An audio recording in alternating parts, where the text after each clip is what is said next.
최근에 이 시사저널하고 조원 CNI가 18, 19일 실시한 여론조사 보면 그 양자 대결 조사를 했습니다. 이게 이제 여러 명을 놓고 이제 이렇게 조사한 것보다는 조금 눈여겨봐야 된다고 이제 그 전문가들이 이야기를 해요. 근데 김문수 장관이 46.4, 이제 이재명 대표가 41.8, 오차 범위 내지만 앞섰습니다. 그래서 이걸 놓고 이제 여야의 반응이 좀 흥미롭게 나오는데, 민주당은 뭐 그 결과에 대해서 기분이 썩 좋지는 않지만 그 상대가 김문수 장관에 대해서 안도감을 느낀다고 해요. 강성 지지층에게만 지지받기 때문에 오케이, 다 박지원 의원도 김 장관은 이재명 대표에게 상대가 안 된다, 그런 이야기를 하고 있다고 합니다. 그런데 여당 역시도 야권 주자가 이재명 대표로 굳어지는 걸 반기는 기류가 적지 않다고 합니다. 반긴다고 합니다. 그러니까 이재명 대표 보호에라도 나서야 되는 게 아니냐. 만약에 이 대표가 후보가 안 되면 우리는 싸우기 힘들 거다. 이게 좀 묘한 지점에 있는 것 같습니다. 그런데 이제 양자 대결 결과에서 김문수 장관이 앞섰다는 것과 관련해서 윤석규라는 분이 이 페이스북에 글을 올렸어요. 이분이 노무현 정권 때 아마 비서관을 했던 분이에요. 그러니까 친노입니다, 원조. 근데 이게 이제 이재명에게 지옥문이 열렸다고 이제 글을 썼거든요. 그 이유는 뭐냐면 2001년에 이인재가 당시 국민의힘 현 민주당에서 압도적 1위 후보였지만 상대편 이해찬과 가상 대결에서 패하는 것으로 나타났고, 그래서 이인재 필패론이 등장했고 결국 노무현에게 후보를 내줬다, 이런 얘기거든요. 평론에 동의를 하세요? 그 윤석규 실장은 저도 좀 아는데요. 네. 뭐 나름 또 그래도 이런 정무적 감각이 좀 있습니다. 근데 그럴 가능성이 점점 높아지고 있는 건 맞다, 이렇게 생각을 해요. 그러니까 지금도 지지율이 약간 좀 묶여 있는 상태잖아요. 그 이재명 대표가. 그런데 만약에 2심에서 유죄 판결이 나온다 그러면 그 아마 조금 하락할 가능성이 높습니다. 20%대로 이제 떨어질 수도 있는 거죠. 그런 상황이 이제 온다라고 하면 아마 당장 그 선수 교체 하자는 얘기가 튀어나올 가능성이 지금 굉장히 높고, 지금 김문수 장관에 대한 보수 지지층의 지지가 이렇게 높게 나오는 거는 그야말로 홧김에 뭐뭐한다는 그런 심정이다. 그래서 지금은 뭐 어찌됐건 뭐 탄핵 국면이기도 하고, 그러니까 뭐 본선 경쟁력 이런 거 볼 거 없이 그냥 뭐 끝까지 좀 맞설 사람, 이런 게 필요한 거죠. 자, 그런데 이게 사실은 개인적으로는 약간 이게 굳어질까 봐 걱정은 좀 돼요. 이게 뭐냐면 김문수를 마치 한국형 트럼프로 받아들여서 예, 야, 우리도 한번 트럼프 밀어보자, 이런 분위기로 갈까 봐 개인적으로 약간 걱정이 되긴 합니다. 김문수 뭐 장관이 뭐 나름 뭐 뛰어난 여러 가지 뭐 면을 가지고 있는 건 맞는데 과연 한국형 트럼프라고까지 그 이야기를 할 수 있겠는가. 그리고 또 한국형 트럼프라고 한다면 홍준표 시장도 계시잖아요. 그래서 당내 경쟁자도 있고 그래서. 근데 탄핵이 일단 되고 나면 그때 뭐 국민의힘은 그래도 본선 경쟁력이 높은 쪽 사람을 선호하는 쪽으로 바뀔 거다, 이렇게 생각을 합니다. 근데 뭐 양 진영이 이제 뭐 이재명 대표하고 이제 김문수 장관이 후보로 나오면 우리는 땡큐다라는 입장이긴 하지만, 국민의힘 입장에서는 이제 그 김문수 장관을 대체할 홍준표도 있고 여러 적이 있는데, 사실 이재명 대표는 민주당 안에서 워낙 리더십이 확고하기 때문에, 하은기 대변인, 그죠?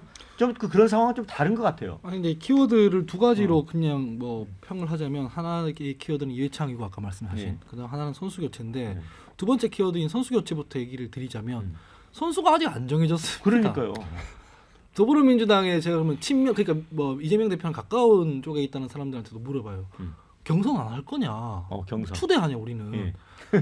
10명 중에 10명 다 아니라고 해요. 경선한다. 그거는 아니지. 추대는 그래도 좀 아니지. 경선한다. 예, 경선 어차피 해서 경선을 통해서 후보가 정해져야 되고, 후보가 정해지지 않는 상황에서는 선수 교체란 말이 무의미한 것이고, 그리고 경선은 다이나믹한 게 좋기 때문에 지금 이렇게 저렇게 얘기가 나오는 건 민주당 전체 입장에서는 좋은 거다라고 생각을 하고, 그다음에 첫 번째 키워드였던 이회창 같은 경우에는, 이회창 총재는 보수 역사상 가장 그 뭐랄까 훌륭하다고 평가받는 사람이고 사실은 존경받기도 했고 뭐 그랬던 사람인데, 김문수 장관은 아니에요. 김문수 장관은 뭐냐면은 우리가 지금 아까 여론조사 얘기도 했지만은 이미 뭐 진영 갈등이 극화돼 있다고 하잖아요. 한 번도 진영 결집이 흐트러져 있던 적이 없어요. 여론조사가 어떻게 나오든 간에 진영은 진영대로 이미 결집돼 있고 스윙보터가 전화를 끊느냐 안 끊느냐 이 문제가 있는데 과연 김문수 지사 지금 김문수 장관이 이렇게 뭐 여론조사에서 잘 나오는 건 두 가지밖에 없어요. 첫 번째는 국회에 나와서 그 내란 관련해서 야단치는데 김문수 장관 그냥 꼿꼿이 앉아 있었다는 거예요. 그리고 두 번째는 최상목 그 대행이 헌법재판관 인용할 때 뭐라고 나무랐다는 거고 가장 극우적인 민심이 반영되고 있는 거거든요. 본선에 갔을 때 박근혜 대통령 뭐 옹호하고 윤석열 대통령 옹호하고 정광훈 목사랑 손잡고 어떻게 스윙보터를 가져오겠습니까? 이회창이랑 전혀 차원이 다른 문제라서 이대로 가면은 보수가 오히려 진짜 풀 한 폭이 안 남을 수 있다. 자, 댓글 좀 재밌는 댓글 좀 소개를 해드리겠습니다. 쎄쎄만 하면 된다던 이재명 대표. 이제 덩샤오핑의 흥묘 백묘론인가 이런 의견 주셨습니다. 이 대표 미국에도 너그러워지고 참 변신이 드라마틱하네 이런 의견 주셨습니다. 유연제청 왜 못하나 이 대표가 자기의 최소한의 자기 방어를 법률에 따라 할 수 있다 이런 의견 주셨습니다. 이 대표 침대 축구 그만하고 당당히 재판 받으시라. 윤통 탄핵은 서두르면서 자기 재판은 질질 끌겠다는 건가 이런 의견 주셨습니다. 개딸들은 2심 유죄 나와도 안 몰라 할 것 같다. 자, 김문수 장관 나오면 무조건 땡큐지. 민주당은 대환영한다. 당 양자 대결 조사는 지금껏 의미 없어 보인다. 탄핵되면 달라질 듯하다. 요 부분도 저희가 좀 주목을 해봐야 될 것 같습니다. 그다음에 그러고 보니 둘 다 경기도지사였네. 김문수, 이재명 전직 경기도지사였습니다. 그러니까요. 예. 경기도지사였고 경기를 일으킬 일이죠. 근데 이제 지금 중요한 것은 올 것이 왔다. 무슨 말씀이냐면은 이재명 대표도 확장성이 지금 발현되지가 않는 것이거든요. 왜 그럴까? 아니 흥묘 백묘는 주장했잖아요. 한미동맹도 얘기. 그렇죠. 지금 뭐 시동을 걸고 있어요. 내 지지로 언제 올 고향 이렇게 예. 뭐 고향 이야기할 때는 아닌 것 같고 그러면 결국 그 확장성이 안 오는 이유가 바로 불안감이죠. 재판. 그러니까. 결과적으로는 이재명 대표가 국가 지도자가 된다 하더라도 또 국민 절반은 탄핵을 외칠 거고 또 한미동맹은 불안할 테고 또 친중 친미 이야기가 나올 테고 일본 관계는 어떻게 할 거냐 이런 불안감을 사실 해소해 주는 것이 국민들에게는 여야를 막론하고 제일 중요하거든요.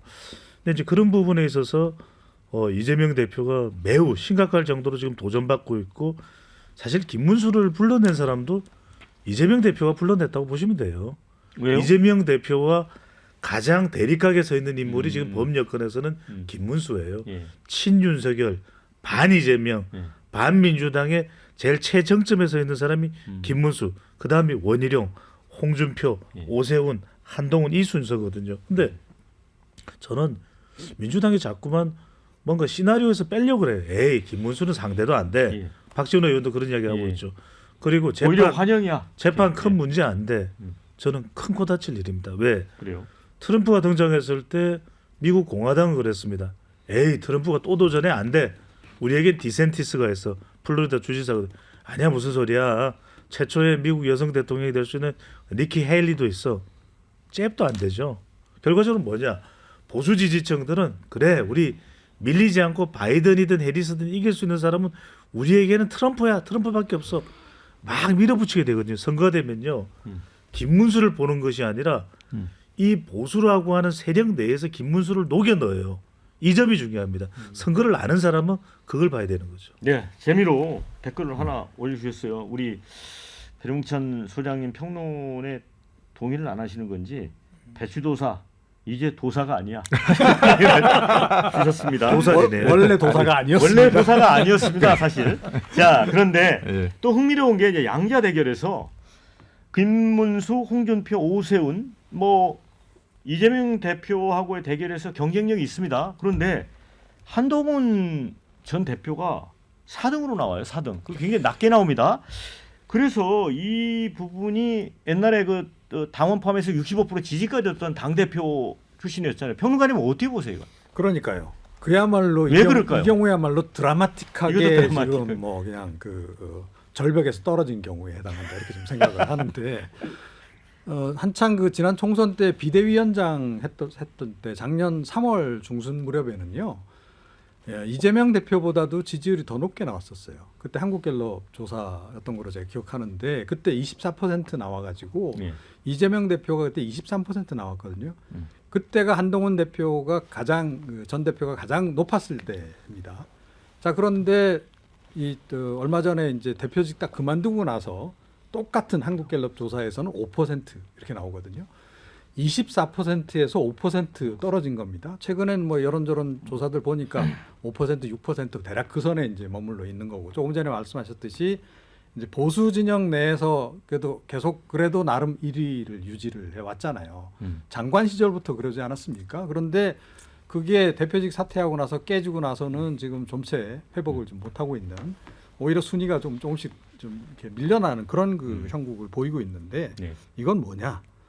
한동훈 대표의 그 정치력에 대한 검증이 끝났기 때문이에요. 아. 그렇게 봐야 됩니다. 그래서 본인으로서는 굉장히 좀 기분 나쁘게 들릴 수도 있는데 정치권에서는 또 유권자들은 대략 심지어 보수 지지층 사이에서도 그 부분은 판단을 좀 내린 거 아닌가. 너무 뭐 아시다시피 좀 우왕좌왕하는 행보, 뭐 이것도 저것도 아닌 애매한 홍보 전략이랄까. 그리고 이제 뭐 윤 대통령과의 차별화 실패, 뭐 이런 것들이 복합적으로 작용한 결과가 아닌가 이렇게 생각합니다. 그래도 만약에 이건 만약입니다만은 윤 대통령에 대한 탄핵이 인용이 된다고 한다면 그때 이제 여론도 지형도 이제 변화가 지금하고는 달라질 텐데 그러면 한동훈 전 대표도 다시 부상할 수 있지 않을까요? 두 분은 짧게 어떻게 될까요? 그럴 경우? 지금 국민의힘이 되게 중요한데 예. 이게 지금 뭐냐면 김문수 이 여론조사에서 쭉 올라가는 거에 대해서 아무런 제동 없이 뭐 경로 수정이 안 되잖아요. 예. 짧은 2달 동안 태세 전환하기가 되게 어렵습니다. 예. 이미 관성이 붙어 있기 예. 때문에 예. 그런 상황에서는 한동훈 뭐 전 대표가 나와서 뭘 한다 예. 하더라도 당의 방향을 못 바꿔요. 아. 이미 예전처럼 이준석 대표가 뭘 바꿔놓은 상황에서 올라타는 예. 게 아니거든요. 예. 그래서 지금 국민의힘이 어떻게 경로 수정을 하는지가 중요한데 이대로 가다가는 진짜 그냥 다 같이 아까도 말씀드렸지만 풀 한 폭이 안 남는 방향으로 가고 있다. 그리고 중도는 예. 이 여의도의 영원한 이슈인데요. 예. 중도를 이미지로 공략하는 건 국회의원하고 광역단체장까지입니다. 예. 그게 아니라 전국기 선거구인 대통령은 중도는 정책으로 공략해야지 이미지로 공략이 안 됩니다. 그래서 댓글에 탄핵 국면 조기 대선 한치 앞을 모르겠다 이런 의견 주셨습니다.